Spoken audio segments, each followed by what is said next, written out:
रामकृष्ण हरी, नर्मदे हर. या ठिकाणी आज पहिला दिवस आहे.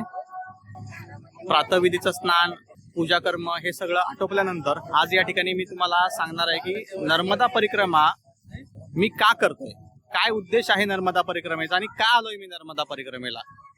नर्मदा मैयानी बोलवलंय का मी स्वतः आलो, या सर्व गोष्टींविषयी मी तुम्हाला सविस्तर माहिती आजच्या या व्हिडिओमध्ये सांगणार आहे. आता या ठिकाणी बघा मी उभा आहे, तो ममलेश्वर पूल आहे, त्या ममलेश्वर सेतूवरती मी उभा आहे. हा सेतू ओंकारेश्वर मंदिर आणि ममलेश्वर मंदिर यांना जोडणारा हा सेतू आहे. जर तुम्हाला ओंकारेश्वरच्या प्रमुख मंदिरात जायचं असेल तर तुम्हाला या ममलेश्वर पुलावरूनच जावं लागतं. मी तुम्हाला थोडक्यामध्ये हा एक प्रकृतीचा नजारा जो आहे तो तुम्हाला दाखवण्याचा या ठिकाणी प्रयत्न करतो आहे. आणि समोर जो आता दिसतोय हा माधांता पर्वत आहे.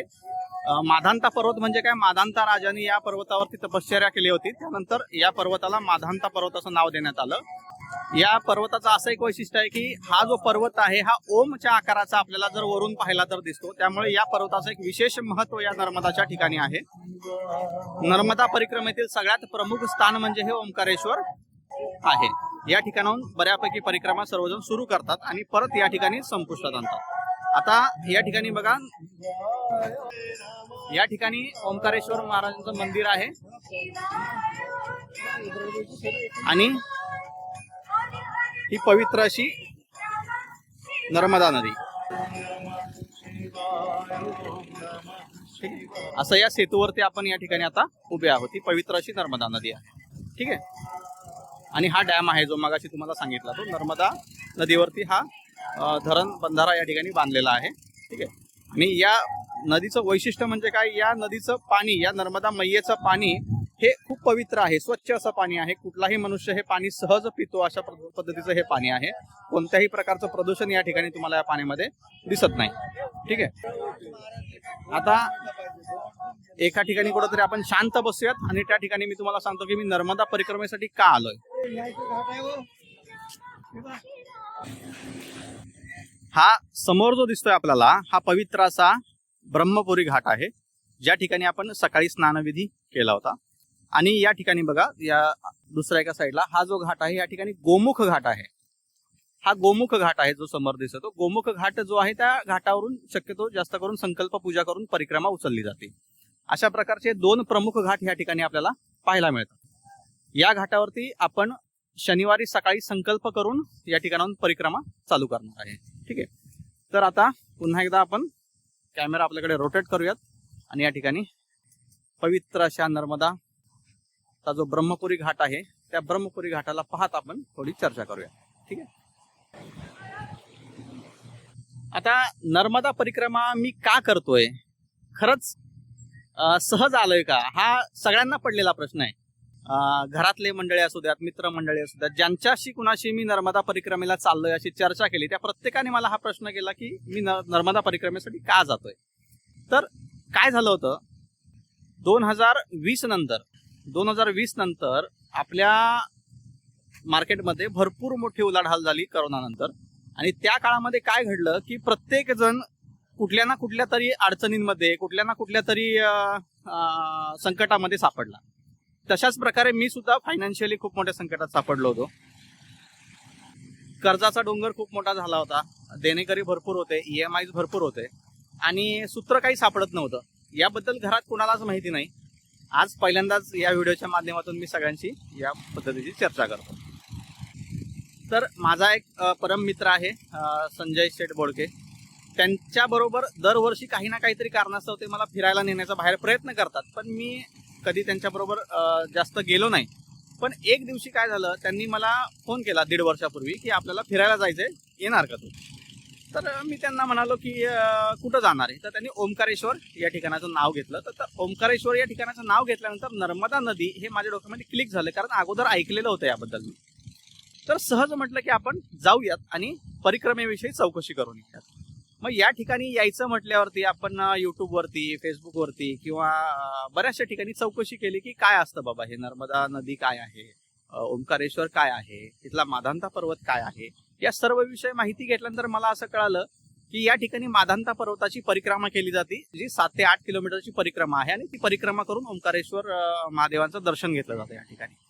मग भोळा भाव होता मनामध्ये, कारण सगळ्या ठिकाणाहून अडचणीत आलो होतो, सगळीकडून अडकलो होतो. त्यानंतर जे मित्र आहेत त्यांच्या सोबतीने त्यांना प्रस्ताव मांडला की आपण या ठिकाणी आल्यानंतर माधांता पर्वताची परिक्रमा आपल्याला या ठिकाणी नक्कीच करायची. तर या ठिकाणी ज्यावेळेस त्याची परिक्रमा केली तर परिक्रमा करताना या ठिकाणी कावेरी आणि नर्मदा याचा संगम आहे, जो माधांता पर्वताच्या पश्चिम दिशेला आहे. तर त्या संगमामध्ये स्नान केलं आणि स्नान करताना नर्मदा मैयाला एकच संकल्प केला की जर पुढच्या परिक्रमा चालू होईपर्यंत जर मला तू सर्व कर्जातून मुक्त केलंस तर मी 100% परिक्रमेसाठी येईल. म्हणजे बघा बरं का, नर्मदा नदीकडे नर्मदा मैयाकडे मी अगोदर मागितलंय आणि त्यानंतर मी म्हटलंय की परिक्रमेसाठी येईल. पण त्याची काही ना काहीतरी पावती म्हणून आज या ठिकाणी माधांता पर्वताची परिक्रमा, आतली परिक्रमा मी आज करून जातोय. आणि एवढीच विनंती करतो की पुन्हा ज्यावेळेस परिक्रमा पुढची चालू होईल त्याच्या अगोदर मला कर्जमुक्त कर, कारण कुठलाही मार्ग माझ्यासमोर शिल्लक नव्हता. साधारण 14-15 लाखाचं कर्ज अंगावरती शिल्लक होतं, इन्कम काहीच नव्हतं. अशा अडचणींमध्ये मी अडकलेलो होतो. त्यानंतर घरी गेलो. घरी गेल्यानंतर कुणालाही काही न सांगता फक्त एवढंच म्हणत राहिलो की मी 1.5 वर्षानंतर परिक्रमेला जाणार आहे. कुणाला त्याच्यावर विश्वास नव्हता. 1.5 वर्षानंतर परिक्रमा करणार आहे, ठीक आहे असाच म्हणतोय, बघू किती शिल्लक राहील, किती शब्दावरती ठाम राहील. प्रत्येकाला वाटत होतं की काहीतरी याच्या मनात आलंय आणि हा म्हणतोय असंच, पण असं काही नव्हतं. एक दृढ निश्चय होता, एक श्रद्धा होती, जी नर्मदा मैयाविषयी ऐकलेली श्रद्धा होती. त्या श्रद्धेनुसार मी बोलत होतो की जायचंय. पण बघा बरं का, नर्मदा मैयानी खूप मोठ्या मोठ्या परीक्षा घेतल्या या 1.5 वर्षाच्या काळामध्ये. सगळ्यात मोठा फायनान्शियल बॅकअप आमच्याकडे शिल्लक होता तो म्हणजे डाळिंबाची बाग. डाळिंबाच्या बागावरती आमचं आर्थिक गणित चालायचं आणि मला असं वाटलं होतं की डाळिंबाची बाग मला या कर्जातून बाहेर काढेल, कारण दर वर्षाला 8-10 लाख रुपये त्या बागेतून यायचे. पण परीक्षा कशी असती बघा, बागेला मेहनतीने इथून गेल्यानंतर म्हणजे 15 महिन्यापूर्वी ज्यावेळेस मी या नर्मदा माधांता पर्वताची परिक्रमा करून घरी गेल्यानंतर पूर्ण कॉन्सन्ट्रेशननी बागेकडे लक्ष दिलं. काय पाहिजे, काय नाही पाहिजे, कशा प्रकारचा बेसल डोस टाकायचा आहे, काय करायचंय, सर्व काही त्याला दिलं. जवळजवळ 4-4.25 लाख रुपये खर्च केला. मजुरी वेगळी, आपली मेहनत वेगळी, वेळ वेगळा, हे सगळं सोडून 4 ते 4.25 लाख रुपये 2 एकर बागेला खर्च केला. बागही खूप सुंदर आली. मे महिन्यापर्यंत बागेवरती चांगली फळं लागलेली होती. असं वाटलं होतं की आता स्वप्न पूर्ण होतंय आणि आपण संकटातून अर्धे का होईना या बागेच्या माध्यमातून कर्जातून मुक्त होऊ आणि बाकीच्या गोष्टी काहीतरी होतील. पण मे महिन्यामध्ये अचानक पाऊस चालू झाला. एवढा जोरदार मुसळधार पाऊस चालू झाला की बागेमध्ये पूर्ण पाणी साठलं. ज्या ठिकाणी कधीच पाणी साठलं नाही आजपर्यंतच्या 10-12 वर्षाच्या काळामध्ये, त्या ठिकाणी बागेत पाणी साठलं. अख्खी फळं उकडून निघाली आणि पूर्ण फळं आहे अशी खाली पडली. 600-700 कॅरेट माल निघणाऱ्या बागेमध्ये फक्त 100-125 कॅरेट माल मी मार्केटला पोहोचवू शकलो. ही शोकांतिका घडली. आणि मग मनामध्ये असं आलं की असं काही नसतं, श्रद्धा वगैरे काही नाहीये, नर्मदा मैया वगैरे ह्या सगळ्या गोष्टी काही नाही. मी बोललो तो संकल्प आता माझा संपणार आहे आणि मला काही परिक्रमेला जाता येणार नाही असं मनामध्ये वाटलं. पण मी कधीच कोणाला याविषयी बोललो नाही. आज व्हिडिओच्या माध्यमातून घरचे ऐकत असतील, मित्र ऐकत असतील, त्यांना हे आजच पहिल्यांदा कळेल की बाबा हे नर्मदा परिक्रमेसाठी मी का आलोय. ठीक आहे. त्यानंतर मनातून तर हारलो होतो, पण कुणाला म्हटलं नाही.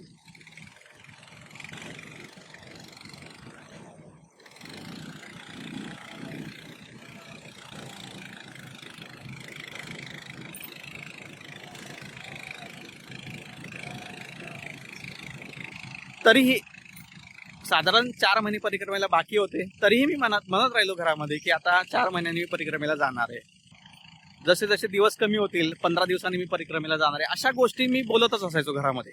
घरात कधीच सांगितलं नाही की मी जाणार नाही म्हणून. 15 महिन्यापासून दर महिन्याला म्हणायचो आज 14 महिन्यांनी जाणार आहे, 13 महिन्यांनी जाणार आहे. असं करत करत डाळिंब फेल गेलं. डाळिंबातून काहीच आर्थिक इन्कम झालं नाही. शिवाय 2-2.5 लाख रुपये तोट्यात गेलो. तरीही मी म्हणत राहिलो की मला नर्मदा परिक्रमेला जायचं आणि मी जाणार आहे. कारण संकल्प काय आहे, कसा घेतलाय, काहीच कुणाला माहित नव्हतं. 3 महिने बाकी होते तरीही काही चिन्ह दिसत नव्हतं. साधारण 11-12 लाख रुपये कर्ज देणं बाकी होतं. काही चिन्ह दिसत नव्हतं.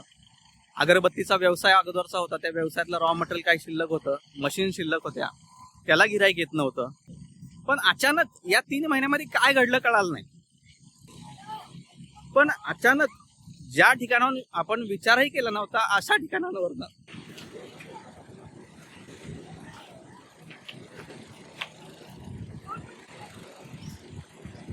गिऱ्हाईक यायला सुरुवात झालं. कच्चा माल होता, अगरबत्तीचा, मशीन्स होत्या, या विकल्या गेल्या. त्या माध्यमातून काही कर्ज थोडं कमी झालं.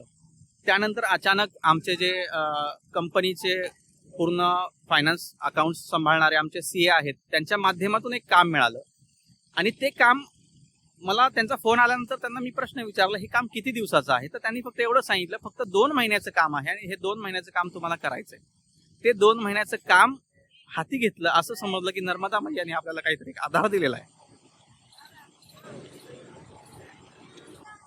ते काम हाती घेतलं.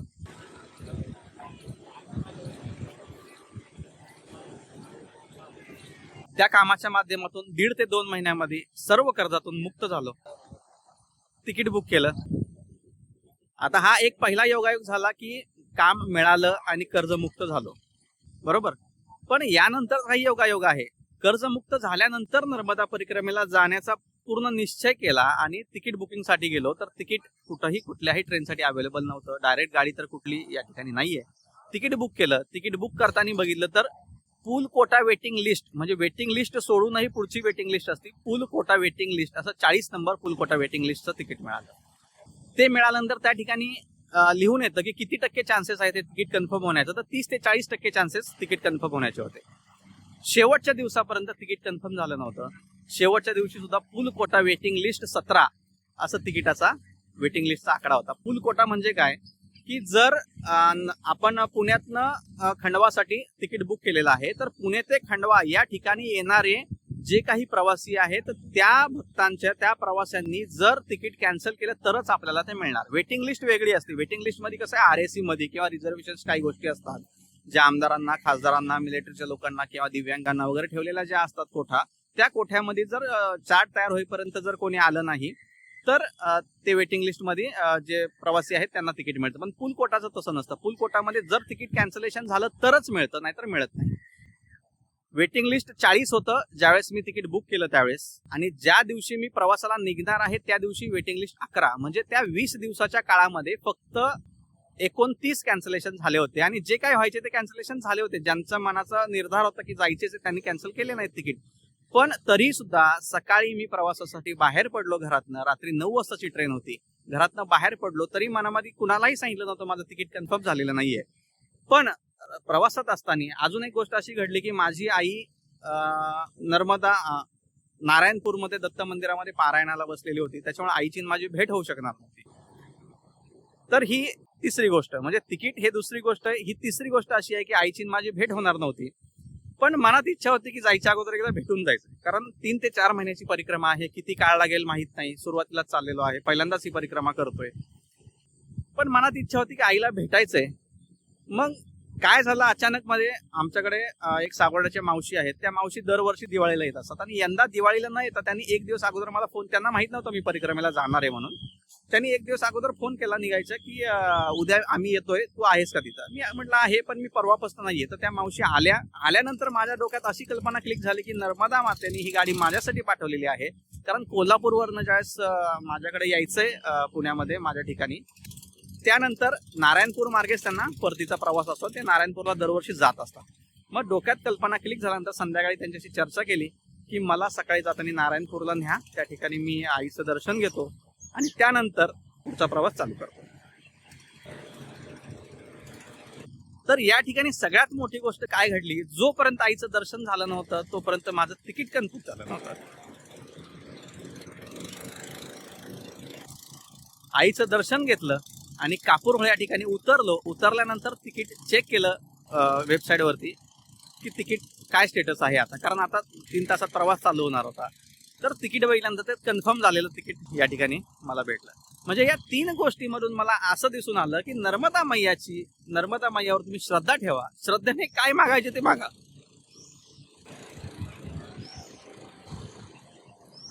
ही मैया तुमची श्रद्धा पूर्ण करणार आहे.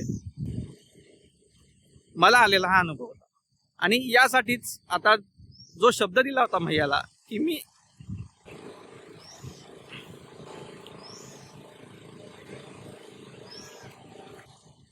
मी कर्जमुक्तीनंतर नर्मदाची जी बाहेरची परिक्रमा आहे ती परिक्रमा पूर्ण करेल. तर त्यासाठी या ठिकाणी नर्मदेच्या परिक्रमेसाठी आलेलो आहे. ठीक आहे. तर नर्मदा परिक्रमेसाठी का आलो, का करतोय, या सर्व गोष्टी या व्हिडिओच्या माध्यमातून मी सांगण्याचा प्रयत्न केलेला आहे. आणि आता पुढच्या प्रवासामध्ये सुद्धा कोणत्या ठिकाणी काय आहे हे तर मी दाखवण्याचा प्रयत्न व्हिडिओच्या माध्यमातून करणारच आहे.